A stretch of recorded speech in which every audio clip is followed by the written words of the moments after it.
is a war. Not only a war on our family, a war on our mind, a war on our potential. If you knew your history, you would not be beggars. You would insist and you would demand. Instead of begging for what belongs to you, you would gather the strength and take what belongs to you. This is the Destroying the Dope Radio Show.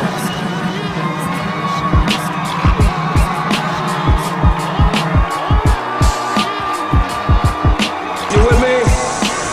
Because I gotta drop this stuff tonight because I'm a truth terrorist. I'm a knowledge gangster. I'm a black history hitman.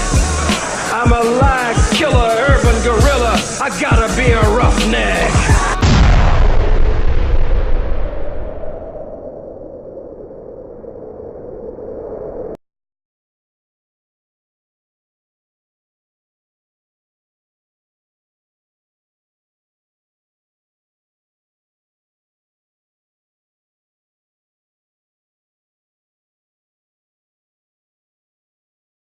Say it's everything for everyone and nothing for ourselves.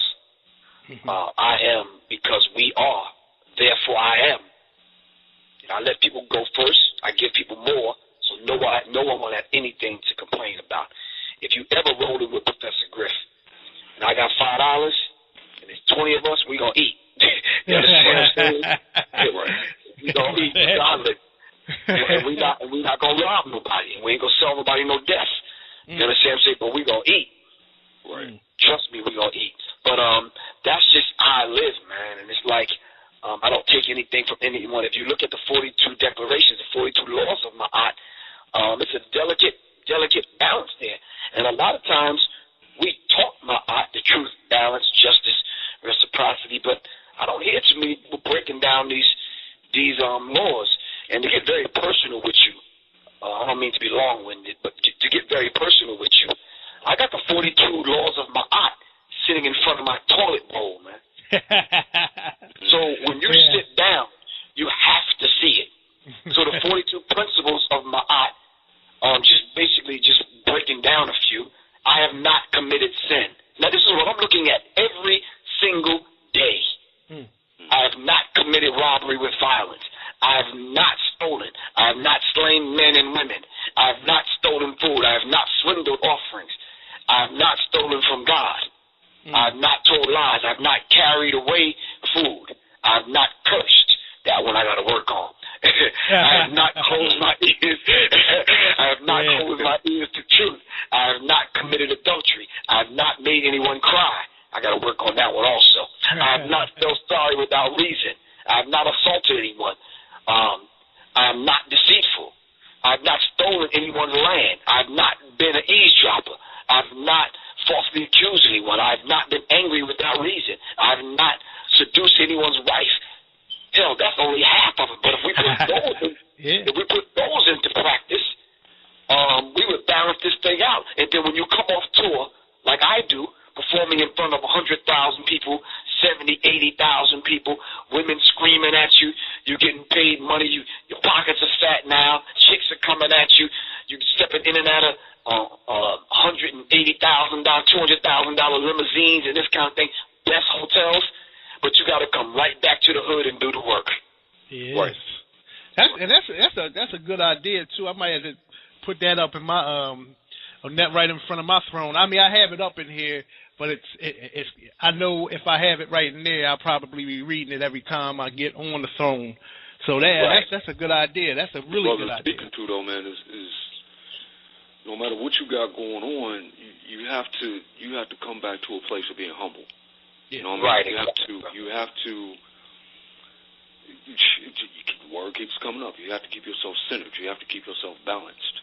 You know, it doesn't matter if you're driving a $200,000, whatever, or a $30,000, whatever. It doesn't matter if you're living in a 12-room mansion, a 6-room estate, or a 2-bedroom shack. You have to be humble, no matter where you are. And, I think that's probably one of the basic. All this ties into me, as far as I'm concerned, as far as a lot of us within our culture wanting, seeking material gain, that immediate satisfaction, because deep down we're not centered, we're not humble, we're not balanced. But I'll leave it there. I don't want to take over that. Now, the listeners know who you are and followed you for years, decades even. But I feel it's imperative to find out what spurred you on to seek and discover and teach knowledge path. What spurred you on to that? And that probably goes way before Public Enemy, if I would assume. Oh, well, your assumption is absolutely correct. Way before Public Enemy, I was already doing lectures and I was already teaching. The early days of the Spectrum City days, I had my crew already established. We had study groups, martial arts groups, training, preparing. So way before the whole idea of Public Enemy, I was disseminating information, not as Professor Griff, because back then I was DJ Griff. Yeah, so coming up out of Long Island, I was DJing because Flash and these cats were just mesmerizing, man. You understand what I'm saying? Yeah. I'm like, whatever he's doing with them two turntables, I got to figure out what that is. Yeah. You understand what I'm saying? So when hip hop hit, I was more fascinated with the DJ as opposed to being an MC. Okay, I knew a couple little break dance moves. I wasn't really too good at art, so my name was Raggedy when I tagged it. So much so when the real taggers came along, they just X'd my joint out. You understand? Yeah, I was good at tagging, but the dances I wasn't. I couldn't really. I could do my backspin. That was it. Oh, I hear you. So, yeah. Only a backspin. But that was it. That was it. Kind of like it in a nutshell, man. It was like it was just one of those kind of things where you kind of gravitate towards what you kind of feel you could do the best. Now, was it grounded in?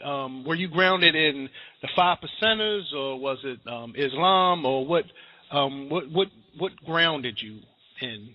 Well, I think the thing that grounded me was my mom. Hell, shit. All that other stuff, I ain't trying to sound all deep, man. The hell with that. My mom will go upside your head, man. I'm the 7th son of 13 children. I'm the 7th son of the 12th child. Before all of that madness, man, my mom ruled with an iron fist. Miss Griffin ain't raised no punks, man. I got 6 brothers and 6 sisters. You understand what I'm saying? So before getting knowledge as we know it today, my mom was in the Baptist church, man, and some of them principles that wasn't even in the damn Bible, my mom was instilling those in the house. You know what I'm saying? So, yeah. So that we better know that one is. Yeah, that's weird. But when I first started to get knowledge as we know it today, my older brother, Ronald X at the time, he goes by the name of Anwar today, kind of took me under his wing, 10th grade. I was up in East High School in Rochester, New York. And that's basically where it started for me getting knowledge itself. When I came back, I had an idea of the path I needed to go on. So since then, it was just kind of lit. My brother Ronald X and my brother Michael X was assistant ministers and lieutenant in the Nation of Islam in the First Resurrection. So it was there. I had it. My father being a Blackfoot Native American, seeing the plight of the Native Americans, and then hearing and seeing what the Panthers was going through, the turmoil in the turbulent 60s, all that helped shape and mold the person that I am today, man. Father passing on when I was 6, looking for that leader to look up to, looking for that, that older brother. I had older brothers, man, but 5 or 6 of my brothers just out doing the damn thing out in the streets. So, so I had Che Guevara on the wall. I had Malcolm. I had the Panthers. I had John Smith and Tommy Smith and John Paulos, the fist in the air at the 1968 Olympics. I had Muhammad Ali on the wall. I had all the black light posters. You understand what I'm saying? Yeah. But that helped shape and mold, you know, where I am today. No doubt, no doubt. Your father was Blackfoot. No, yeah, Native American, and it's almost like calling black people niggas if you just say Indians. Right. Well, I was just gonna say that's interesting, man, because you know, my grandmother's side of the family is Huron and Blackfoot. You know what I mean? Okay. So it's you know, I embrace you know, all aspects of my family. You know, and it's interesting to me because when I start looking into the bloodlines, you know, how those different things interact and come into play, and you realize that, you know, it's really no other people quite like us. You know, I don't mean to try to say that we're better or whatever, but it's, you know, it's just very interesting to me. Now, brother, you know you need to stop. you need to stop that. Your girlfriend must be listening to something, man. Stop that. Stop that, man. There's no people like us because every people come from us. No doubt. No doubt. So, yeah, I can stake that claim for you. I'm serious because, I'll say the rest of it for you. I hear you. Now, your latest book, I know you probably got a lot more coming up, but your latest book, The Psychological Covert War on Hip Hop, and it's about the Illuminati's takeover of hip hop. It goes into many areas as a learning tool. In my opinion, because from reading it, you know, I feel it's a learning tool because it has pretty much everything. You can go to one page and end up researching for about an hour through other books and on the web, and you're everywhere just from one page. My question is, first and foremost, many have heard of them, but what is the Illuminati?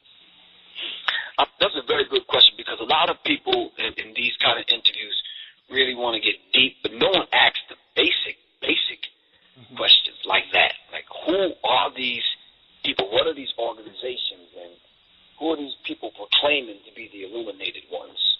Yes. I just want to say from the rip, man, from the beginning, we as a melanated people are the illuminated ones. Everything that these people have, they stole, borrowed from us.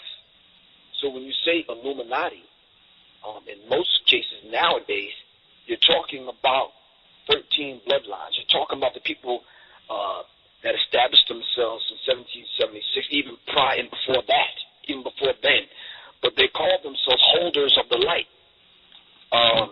There's different fractions of the Illuminati. We need to keep that in mind. There's different factions. So you're not talking about just one group of people. They're branched off into many different factions. So a lot of times in the Illuminati, when people say the Illuminati, I think they're talking about the Colombian faction of the Illuminati. They consist of 13 bloodlines.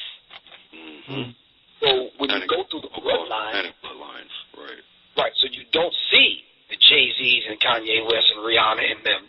They're not part of the bloodlines. They're not Illuminati. These people are not part of the Illuminati. They may be carrying out the agenda of the Illuminati, but they're not the Illuminati. So the Illuminati,